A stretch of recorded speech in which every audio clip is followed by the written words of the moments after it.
Kala itu, Amirul Mukminin Umar bin Khattab radhiyallahu anhu membeli seekor kuda dari seorang dusun. Setelah membayarnya, beliau menaiki kuda tersebut dan bermaksud pulang menuju rumahnya.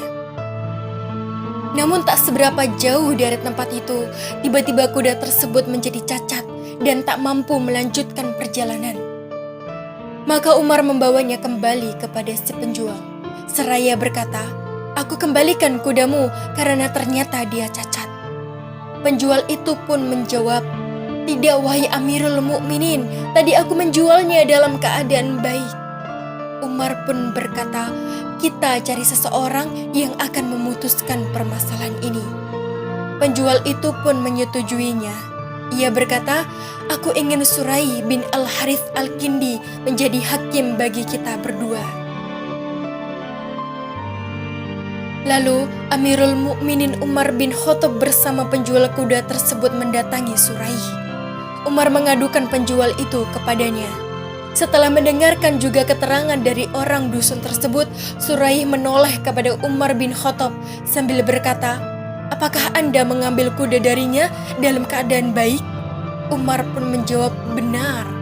Suraih pun berkata, "Ambillah yang telah Anda beli, wahai Amirul Mukminin, atau kembalikan kuda tersebut dalam keadaan seperti tatkala Anda membelinya."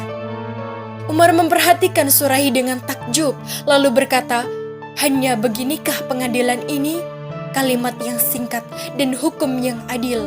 Berangkatlah ke Kufah, karena aku mengangkatmu menjadi qadhi di sana." Ketika Umar menetapkan Suraih bin Al-Harith sebagai qadhi, beliau bukanlah sosok yang asing di kalangan masyarakat Madinah. Beliau adalah orang yang memiliki kedudukan di antara para ahli ilmu, tokoh-tokoh terkemuka, para sahabat, dan para tokoh tabi'in.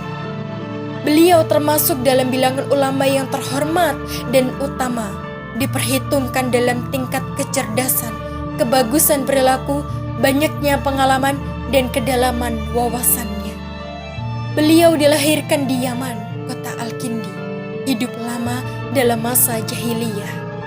Ketika cahaya hidayah datang ke Jazirah Arab, memancarkan sinar Islamnya sampai ke Yaman, Suraih termasuk orang pertama yang beriman kepada Allah dan Rasul-Nya, turut menyambut dakwah menuju hidayah dan kebenaran.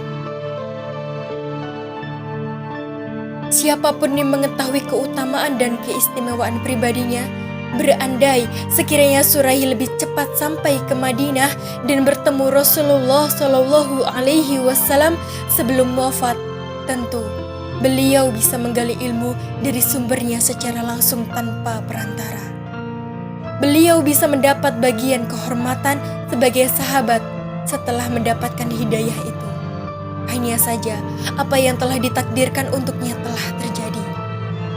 Bukanlah berarti gegabah jika Al-Faruq Umar bin Khattab menyerahkan jabatan dalam pengadilan agung itu kepada seorang tabi'in. Meski dalam masyarakat Islam saat itu masih banyak sahabat Nabi yang bersinar cemerlang bagai cahaya bintang. Waktu pun telah membuktikan betapa firasat dan pilihan Umar radhiyallahu anhu adalah tepat.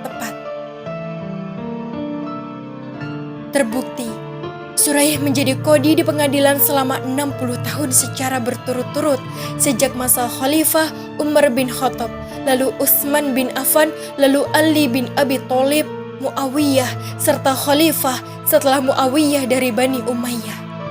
Hingga akhirnya beliau mengundurkan diri pada awal pemerintahan Hajjaj bin Yusuf sebagai wali di Irak. Beliau telah berumur 107 tahun. Hidupnya penuh dengan peristiwa dan pujian. Pengadilan Islam bersinar karena keindahan keputusan-keputusan Suraih, serta semerbak dengan indahnya kepatuhan dari kaum muslimin maupun non-muslim. Itu semua karena ditegakkannya syariat-syariat Allah oleh Suraih, juga berkat kerelaan semua orang untuk menerima keputusannya.